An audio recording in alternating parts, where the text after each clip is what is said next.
and welcome back, Free From an Allergy community. So today's session, we actually got a bit of a cooking demonstration. So I have the pleasure of introducing Bridget, who is an award-winning chef and cookbook author, having just released her 5th cookbook, Eat Your Way Slim and Healthy. Bridget is a mother of 3 and an advocate for how food can change life.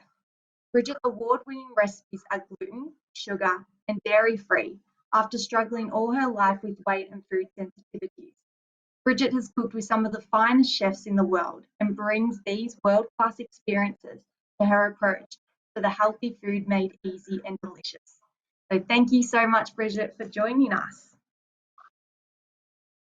Hi guys, and thank you, Lauren. Hi everyone, my name, as Lauren said, is Bridget Foliaki-Davis, and welcome to Bridget's Healthy Kitchen. It is an absolute honor and a pleasure to have you guys in my kitchen today, and I have to tell you, I am super excited to be able to share a very delicious but very simple recipe with you guys, because it's one of the recipes that I have shared with my audience all around the world, and they absolutely adore it.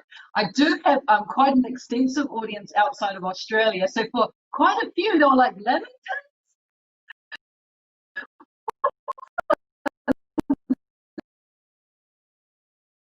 Before we jump into the recipe. So about 3 years ago, just over 3 years ago, I was a completely different person from the person you see standing in front of you right now. I was firstly physically quite a lot different. I was over 30 kilos heavier than I am right now. I was depressed. I was fatigued all the time. I was moody. I got to a point where I wouldn't even leave my room. I was in chronic pain and I had no idea why. You know, I'm a chef. I've been cooking food all my life. I know how to make delicious food. But what I realized is that I didn't know how to eat, and I was putting foods into my body that was not supporting me. And through an elimination diet, and I literally got rid of the gluten, had no idea that I was gluten intolerant, like pretty much lived my entire life not knowing that I had massive gluten sensitivities. I got rid of the dairy, found out I was also had massive intolerances towards commercial dairy as well, and I got rid of the sugar because quite frankly that's just toxic. And when I did that, my entire life transformed. So the person that you see standing here before you today is no longer depressed, which is massive. I have my confidence back. I now all I spend my time thinking and doing is creating delicious, because I'm a chef, the food has to be delicious, but very, very healthy food, because I now have this amazing community of people, like I said, all over the world, and my recipes help to support them through their journey as well. So this is one of the very special recipes that they absolutely love. So I would be honored if you'd like to join me down here on my bench and we can get into Lamington Balls. Now, traditional Lamingtons, as you know, are made with a sponge cake and they are usually baked, whereas my Lamingtons, and I actually call them Lady Lamingtons because they sound quite fancy. So my Lady Lamingtons are free from gluten. They are also free from grain, which just ticks all my boxes absolutely. There is no dairy in my Lady Lamingtons. There is also no sugar in my Lady Lamingtons. And these Lady Lamingtons are also vegan friendly. So they've kind of got quite a few cool things going on there. But let's get into the recipe. They are simple to make. You may not want to blink because you actually might miss it. So come on down to my bench, join me down here, and I will show you guys just how easy it is to make these Lamingtons. And like I said, they are simple. They don't take much time. So I'm going to work directly into my little food processor here. Because for me, it's all about speed. I like things to be delicious, but I don't want them to take too much time. So it's all about the speed. So we're going to work directly into my little food processor. The first ingredient that's going to go into it, I have 120 grams of almond flour. It's about 4.2 ounces. If you want to, you can actually make your own almond flour. All you need to do is take blanched almonds, put them into your food processor and whiz them up till they become a flour. Really, really easy. But I just have here just plain old almond flour. As well as that, I'm going to be putting into my little food processor 40 grams of desiccated coconut. So we know that almond flour is really good for us. It's a lovely, healthy fat, but coconut's also a lovely, healthy fat. So I'm putting in here 40 grams, which is which is just about 1.2 ounces of desiccated coconut is going in there as well. Good count, make sure I got the right. Yep, very good. Also going to put a pinch of mineral salt, helps to balance out the flavors, which is really, really important. And I'm going to be putting in a little bit of coconut oil. I've just got an extra virgin coconut oil here. Once again, healthy fats. We love healthy fats. And we're going to be putting in 10 grams of extra virgin coconut oil, just a little bit, that's going to help to bind our lady lamingtons together, which of course is very important that they bind well. You can add, like if your coconut oil is a little bit soft, that's fine. If it's hard, that's fine as well, because it actually will blend in really well in our little food processor.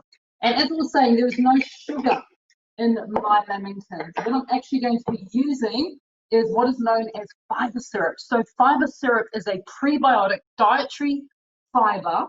It is an amazing sugar replacement. It will not spike your insulin. It will not raise your blood glucose levels. It is extremely low in calories, and it's the healthy alternative to things like rice malt syrup, maple syrup, all these types of syrups that are not necessarily that good for our body. This is an amazing healthy alternative, and it's a prebiotic. So it's really good for your gut health, which is so cool. So we're going to be putting into our Lady Lamingtons 60 grams of fiber syrup is going in there. Good little squish. And the very last thing that we'll be adding into the base of our Lamingtons is a little bit of, just in this little bowl here, I said pure vanilla extract. So I'm putting in a teaspoon of pure vanilla extract. Then we're going to whack on the lid to our processor. This is literally no cooking. I know I've got a pot here, but that's only to melt the chocolate. This is a non-cook recipe. It's a raw recipe as well. So give it a bit of a blend. Give it a bit of a shake. I love these hand-pound food processors. It's so convenient. So you just want to sort of create a bit of a dough. You can sort of see here I've got this little crumbly action happening. So that's what you're after, a bit of a crumbly action. And then it is just a matter of using 10 hands, of course. We're going to roll this mixture into the little balls. And out of this mixture, you can get about a dozen Lamington balls out of it. So it's pretty decent amount that you get. And just think about this, pretty much zero effort goes into it. So I'm just taking the mixture. It's around about a 20 gram if you wanted to weigh off and get them all precise, all exact, about 20 grams per ball. And what you want to do is it squishes together really, really easy because of that lovely coconut oil that we've got in there and the fiber syrup.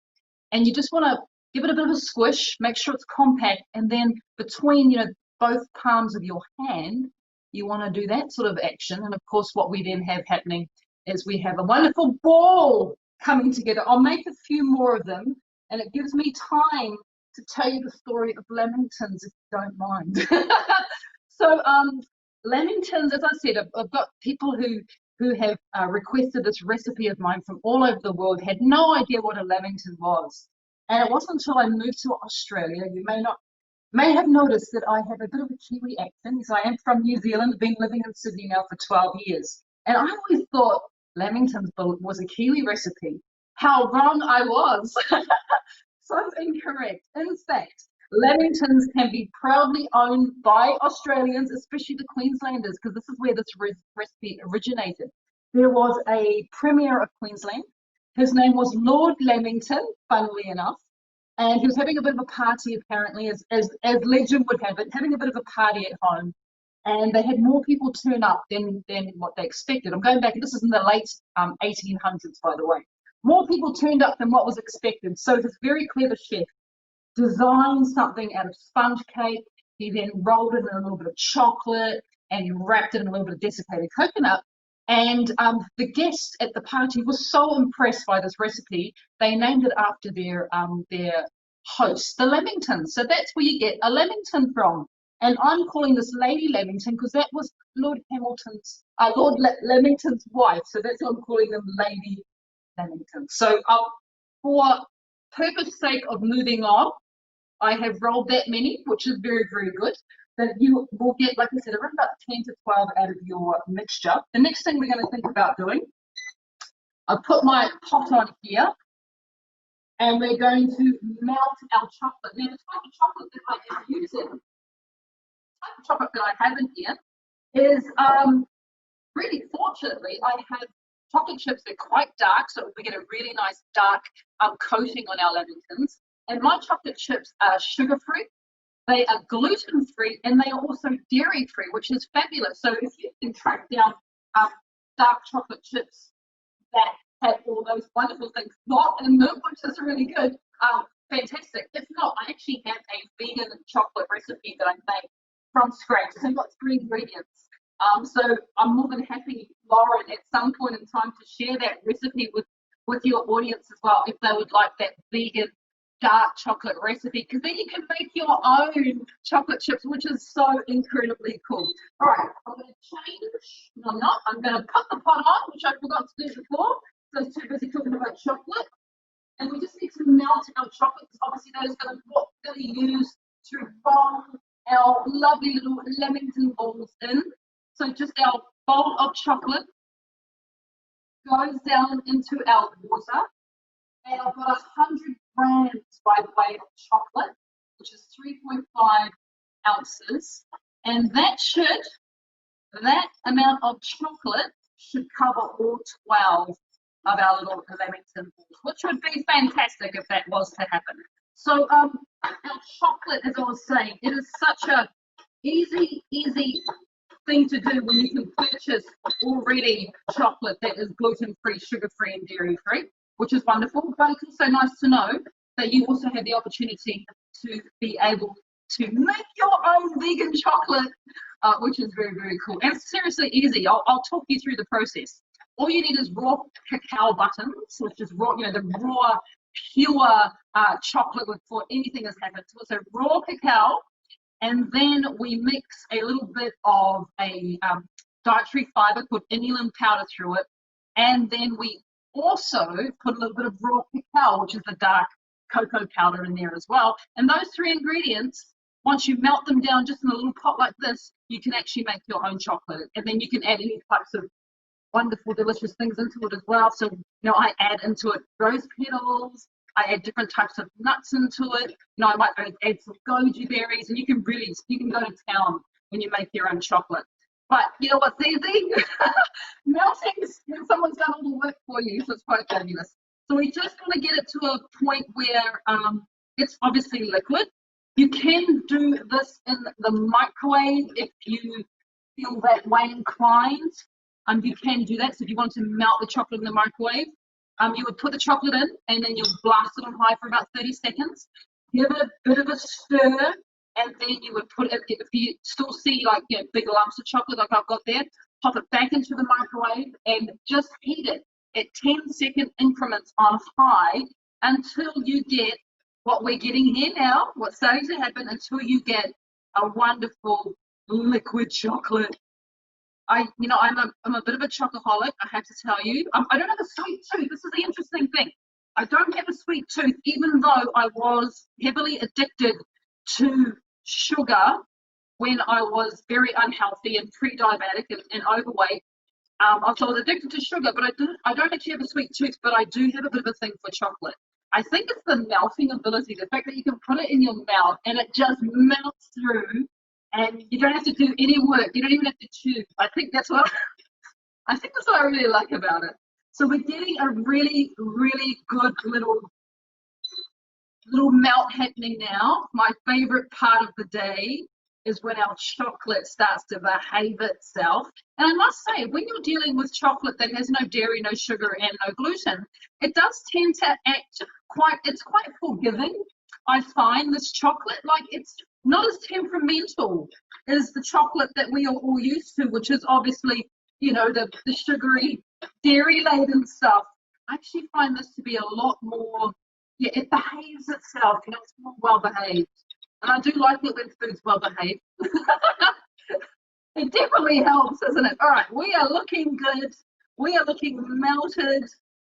Spatulas always help here too, by the way, if you want to get in there and make sure that you get all the chocolate melted completely.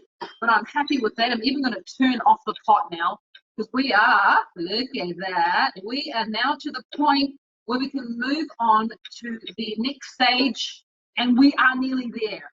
As I said, this is an easy, simple recipe to do, yet the benefits, like the rewards, are massive because it's so good.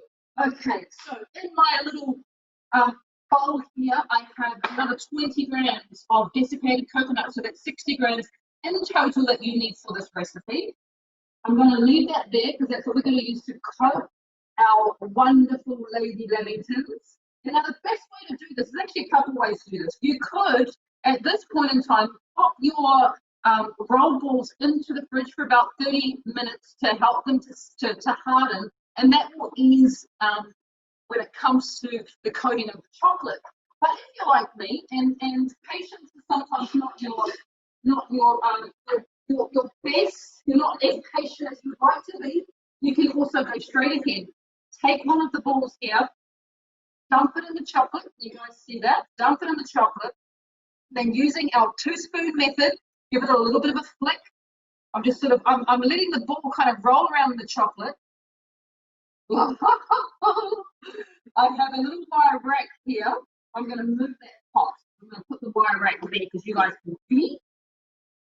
I have my little wire rack here. I now have a Lady Lamington that's covered in delicious melted chocolate. Let's just come on, get up. There we go. It came off nicely. Thank you very much. I'm going to sprinkle on. This is one step. You can do the sprinkle like that, which is easy, right? But I'll show you an easier way because you want to get complete coverage. So you take one of your balls, you roll it in this gorgeous chocolate, and then it comes out completely encased in deliciousness. It then goes straight into the plate, and then you just give it a little bit of a roll, a little bit of a rolling action, and it will kind of, at some point in time, stick to the side. That's all right. Pop it down on our little tray. And what's happening now, obviously, for the ones that have already been done, they are starting to harden a little bit, which is fantastic. We do like when that happens because I would really like to have a taste of one of these before I leave you today. So I'm hoping that we get enough time, that they are going to be wonderfully, wonderfully hard, and I get to have a bit of a taste. So I'm just going to finish these off, these last 3. I'm going for it, and I'm going to do them all at the same time because I'm crazy like that. Oh, it looks so good. This is unfortunately one of those moments where you do have to wait a little bit because you do want the chocolate to just harden a little bit. Otherwise, well, you're just going to get sticky fingers pretty much. But it is really nice. I do find it really, really nice when you crack through the shell of the chocolate. When it's a little bit hard, you crack through the shell and you then go bite through into the amazing texture, which is the almond filling that you have. The texture is phenomenal. And one of the feedback that I've gotten from my audience is how much they absolutely love the texture of these little Lady Lamingtons. And, you know, close your eyes and you think you're having a fully laden, glutinous, you know, sugary Lamington, but you're not. You're having really, really good stuff. So at this point in time, you can take them straight with the tray intact on the wire rack, pop them in the fridge if you want to speed up the hardening process. It'll take about 10 minutes, or you can just let them harden on the bench. And these little Lady Lamingtons will last in your fridge. Well, good luck, actually. Allowing them to last, but they may last in your fridge if you don't eat them. They will last in your fridge for a good 5 to 7 days. So they are good lasters because look, there's nothing in there that's gonna make them go, oh, you know, we've got no gluten, we've got no sugar, we've got no dairy. These are fabulous. So yeah, that is my Lady Lamington. I am so happy that you were able to see this, and I hope you make them. They are delicious. Bridget, you have made me so jealous right now. I just want to grab one and eat one myself. Pass it through the screen.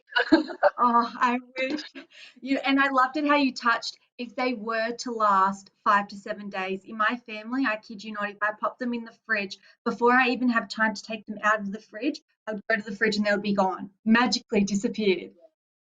Yeah, funny that, right? I have the the same strange phenomena happens in my house too. So I'm actually taken to hiding them from myself. Because I'm probably the worst culprit. You know, they're so amazing, just with a lovely black coffee, you know, something along those lines. They are so delicious. I think I have a thief already. Yep, there we go. Ta-da to Oh, one. there we go. He's Oh, got the best job. That's my husband, Mahe. He has the best job. He has to taste test everything. And he oh, doesn't wait for the chocolate to harden either. He's just going in with sticky fingers. yeah. See, that's my issue. It's like patience. I'm like, oh, but I'll try one that's hardened, but I might give it like a taste test now. You have to. You have to know where you're going with this, right? It's all part of the process. And what if you needed more chocolate, you know? Melt some more up. There were Yeah, actually a few questions that we've had. The first one was from M, and she had asked, is this a low FODMAP friendly recipe? is this a low FODMAP? Look, I have to be completely Yeah. honest with you. I am not familiar with all the intricacies of FODMAP diet. So I'm not FODMAP myself. So I'm not entirely sure whether this would actually fit into that bracket for the people here watching that are that do follow the FODMAP diet. I'm hoping maybe someone on the live can say whether it is or not, and they can tell us. That would be amazing. Definitely. And you know what? It falls into so many other categories though. It is dairy free, it is sugar free, it is gluten free. Yes. There are so many categories this one falls into. Yeah. Yeah, it's grain free So as my well, next, which no, you what go, was that, you go. sorry? Oh, I was just saying it's grain free as well. So for a lot of people that have been following my recipes quite religiously for the last 3 years, there's a lot of people who also have removed the grain from their diet because it plays absolute havoc with their insulin levels. So, you know, people who are type 2 diabetics find that, you know, keeping the grain minimal as well as the gluten and the wheat and the sugar really helps with their insulin sensitivity, which is really awesome. And because you still get to eat really delicious, which is fun. Absolutely. And I find that even in a few balls that I've found on the website, a lot of them, or just online, sorry, a lot of them have oats in them. And so for people who are Yeah. celiac or gluten free, that can be a no-no because you don't know. Yes, exactly. You don't So know how they've been processed, whether they've been contaminated, and so there's so many. You know, I do find with our audience, we have so many people with different, you know, sensitivities, allergies, yeah. and intolerances like myself. And I like I was saying, I had no idea I was so intolerant, but I just had all this chronic pain all the time, and just thought it was part of, you know, getting older. You know, I was in my mid 40s, so I thought this is kind of just what happens. And it wasn't until I took these foods completely out of my diet that the pain went away. It's like it's a miracle. It felt literally like it was some sort of magic that I was weaving, but it was actually just about, you know, choosing foods that support my health as opposed to just Yeah. going through with the blinkers on, you know, just hoping for the best and not really discovering what works for me and what definitely does not work for me. Absolutely. It's all about taking control, and everybody's different. It's just about listening to the signals we have and just treating your body nicely as well. Absolutely. There is so much truth in that statement about treating your body with love.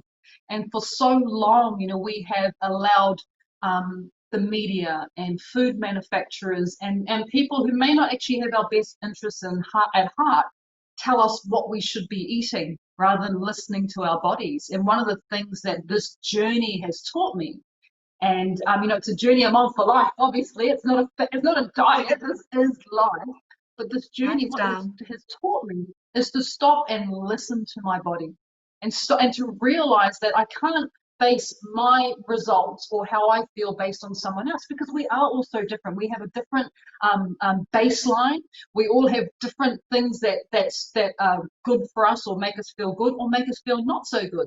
But there's a common denominator when it comes to eating well. And the first thing I always tell people, and they said to me, where do I start? You know, I want to lose weight. I want to get off my medication, or I want to, feel good again. Where do I start? The very first thing I always say to people is stop having sugar. Get rid of sugar. It's toxic. It has no nutritional value. It has no goodness for you. It will just keep you addicted and keep you locked in to that cycle of overeating and eating all the wrong foods, which was totally me, absolutely me. Did you find that when you did remove sugar, you had a lot of withdrawals? I had some minor withdrawals. I just thought they were, it's hard to say because I was always feeling so bad. I just continued to feel a little bit bad. And I think the one thing that I did notice, and I do notice if I do have something with sugar in it, is I get a bit headachy. Not like migraine and can't deal with the day, but I'm a bit achy and a little bit moody. And I find that I get brain fog when I have had food that I should not be eating. It literally affects my mental clarity, which is kind of scary, but at the same time very liberating to know that now, because I did not know all these things before. I was just literally going through life being an amazing chef and cooking some incredible food for people, but not ever stopping to consider what that food was doing once they ingested it, what it was doing to their bodies, or even what it was doing to my body. Now I'm still flavor first, like it has to taste good or else I'm not interested. But I have this very simple philosophy towards food. I create really delicious food that happens to be healthy. It's a win-win. Absolutely. Now, I did have another question that's come through. And I know that a part of your philosophy on Facebook is all about being an optimist. And the question is, how did you change your mindset from that of a pessimist to that of an optimist? Because our mind is so powerful. Absolutely, and it's such a great question, and it's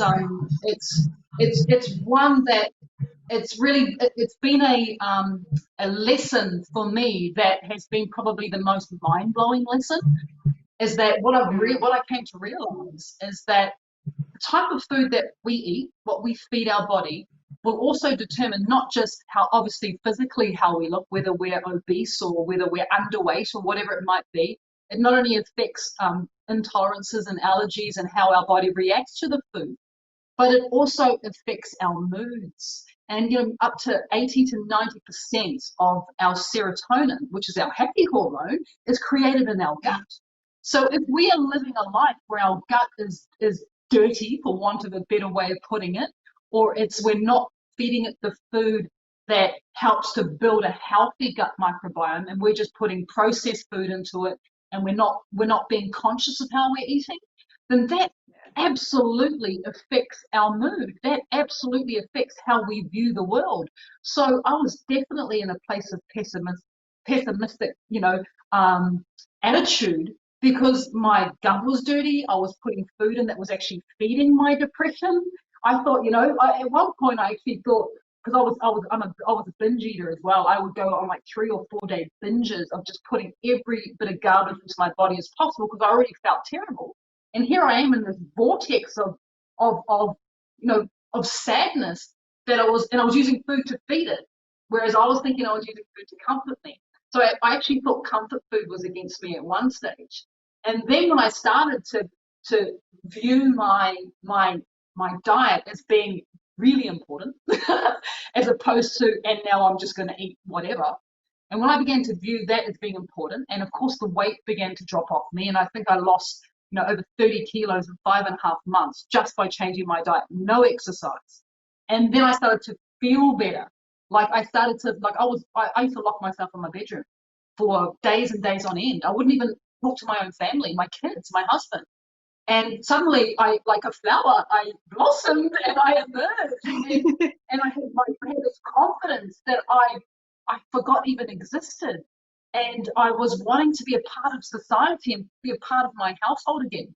And the only thing that I changed, I wasn't on any medication, was my diet. So all this came about from and it was a radical change. It was an overhaul. But it all came about from me changing my diet. It has changed pretty much every aspect of my life, including the fact that I can quite proudly say that I feel a lot more happier all the time than feeling sad. Feeling sad is just momentary. I feel happy now. Quite often, it's good. I love that. Yeah, definitely. Our diet is so important, and definitely does affect our mindset. Another question has actually come in from Laura, and she's asked about the Lamington Balls and what can you use instead of almond flour if you're allergic to almonds? Great question. So I haven't tried these with a nut-free flour. Like I haven't tried them with, say, like a sunflower flour. I'm not sure whether that would work because they're quite nutty, as you know. The sunflower seed flour has got quite a nutty flavour, and I don't know if they quite lend themselves to lamingtons. But if you are allergic to almonds, you can use cashew nut flour, and of course you can make your own cashew nut flour by just taking raw cashews and then blending them up in your blender until they resemble flour. So yeah, that's a nice alternative for people who can't have almonds. Yeah, definitely. And sunflowers, it has a very distinct flavour. Yes. And if you were to give one of those to someone, they'll be like, that's not a Lamington. They'll be like, I know what you're trying to do, but don't call it a Lamington ball. But you know, but in saying that, Lauren, I could be wrong. We could be sitting on the precipice of an amazing creation that we have no idea about. So I would love it if someone tried it, gave it a bit of a whirl, just to see if it passes the Lamo test. Well, Claire has just said, would coconut flour be a good substitute? Ooh, that is another fabulous question. I love these questions. Yeah. Coconut flour, the only thing that I would maybe be a bit concerned about with coconut flour is it's highly absorbent.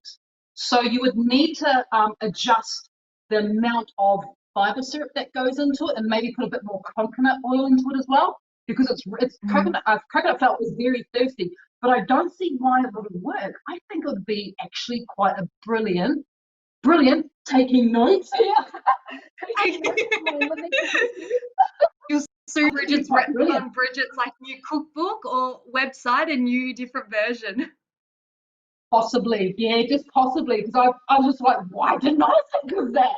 That is brilliant. Yeah, I reckon it would work. You just have to adjust the liquids to compensate for the highly absorbent coconut flour. And then in saying that as well, I know that you used the fiber syrup. Was there any other natural sugar replacement, or I shouldn't say sugar, sorry, sweetener replacements that you would use, or even not even just in the Lamington Balls, in any of your sweet dishes? Do you use any other sugar-free ideas, like whether you use agave syrup or dates or whatever it is? You could, and I have used in the past date syrup, which has worked quite successfully in lots of recipes. It is very sweet, whereas the thing with the fiber syrup, it's only about 70% the sweetness of sugar, of like say a pancake syrup or a rice malt syrup. What's another one? Maybe golden syrup, molasses, you know, all those types of really highly viscous products. I wouldn't use agave or anything like that, only because we have, as I was saying before, a lot of people who follow my recipes are either pre-diabetic, diabetic, type 2 diabetic, and they want to keep their insulin levels as low and minimal as possible. So things like rice malt syrup and agave, they do really spike your blood glucose response. So when it comes to fiber syrup, that doesn't have that effect. So I don't tend to use a lot of other syrups. I do use, though, say erythritol, which is the sugar, like white sugar substitute. I do use erythritol. And I also use another dietary fiber, which I talked about in the vegan chocolate, which is known as inulin powder. It comes from chicory root, so it's grown under the ground. By the way, fiber syrup is chicory root as well. And chicory root is the highest prebiotic that you can get from food. So prebiotics help to feed the probiotics in our gut and create this amazing healthy gut microflora. So it is one of the other ones that I use is the inulin powder as well. And it looks like icing sugar. Once again, not as sweet as sugar. It is a dietary fiber, so I do know for people on FODMAP, they have to be really careful with putting too much dietary fiber into their diet. So the inulin powder, not as sweet as sugar, but it acts more like a sugar, for want of a better word, because it actually is powdered like erythritol and granulated. Perfect. And we've got one last question in, or enough time for one last one, sorry. So this one is from Anne, and she has asked, what is your favourite go-to healthy breakfast snack? Ooh, great question from Anne. My favourite healthy go-to breakfast. So I've got a couple, but I have to be so talk you through just quickly through my how I actually do eat. I don't eat breakfast. I am a intermittent faster, pretty much 6 to 7 days of the week. So maybe on a Sunday we might splurge out and have breakfast. But I don't normally eat my first meal. I break my fast. Usually my first meal is at around about 1 or 2 o'clock in the afternoon. And I've been living like this for the last year and a half, 2 years, and it just absolutely suits us so well. So I still have breakfast, but I call it break my fast. And that normally happens at around about lunchtime. And my favorite healthy way to do that is with my own take on bulletproof coffee. So I make these little, and I call them fast pods. So they're like little pods, and they have in them MCT oil, which is medium chain triglyceride coconut oil. There is some good quality grass-fed butter in there as well. Or if I do a dairy-free one, I'll use cacao, raw cacao butter. And then I put spices through it, like turmeric or cinnamon or a little bit of pure vanilla. And I make these little pods up. I melt them down, and then I put them in the fridge to harden. And I take one pod and I drop it into my cup of black coffee. And that's how I like to start my day pretty much every day, is with this I call it fast pod coffee, which is just wonderful because you get all the goodness from the spices, and then of course you've got all the goodness from those healthy fats like MCT oil, which fuels the body and fuels the brain, and grass-fed butter too, which is just so incredibly good for us, or even a really good quality raw cacao butter, which is just amazing. So that's my little treat. Amazing. Thank you so much for joining us today, Bridget, and sharing your amazing recipe. No doubt I'm going to have to hit you up about your chocolate recipe, because we're going to have so many questions about that one. Where can people find you and find more of your recipes? All right, so I am all over the internet, literally spread thin. You can find me on Facebook. That is where I spend most of my time. And on Facebook, we have our main page, which is Bridget's Healthy Kitchen. I do cooking classes right from the space here, live cooking classes on Facebook 3 times a week. Plus, I do a Q&A session on Friday once a week, which you're all welcome to join in. As well as doing the live cooking classes, I share brand new recipes 1 or 2 times a week on Bridget's Healthy Kitchen. You can also join our support group. So it's a group, once again on Facebook, like-minded individuals who are all there to support their health and support each other. It's such a wonderful community, and that's Bridget's Healthy Kitchen family. You can join that support group. Otherwise, I have all my videos. I've got a couple, maybe 300 videos on YouTube, Bridget's Healthy Kitchen, and I'm also on Pinterest and on Instagram as well, Bridget's Healthy Kitchen. I keep it easy. I love it. And if you do want to follow Bridget and you're struggling finding her Instagram handle, head over to Free From an Allergy Instagram page, and we've actually tagged her in one of our previous posts as well. So thank you so much for your time today, Bridget. We really do appreciate it. My and pleasure. Have a lovely Thank afternoon. You. Thank you. And everyone will be back in roughly about 20 minutes for our next session.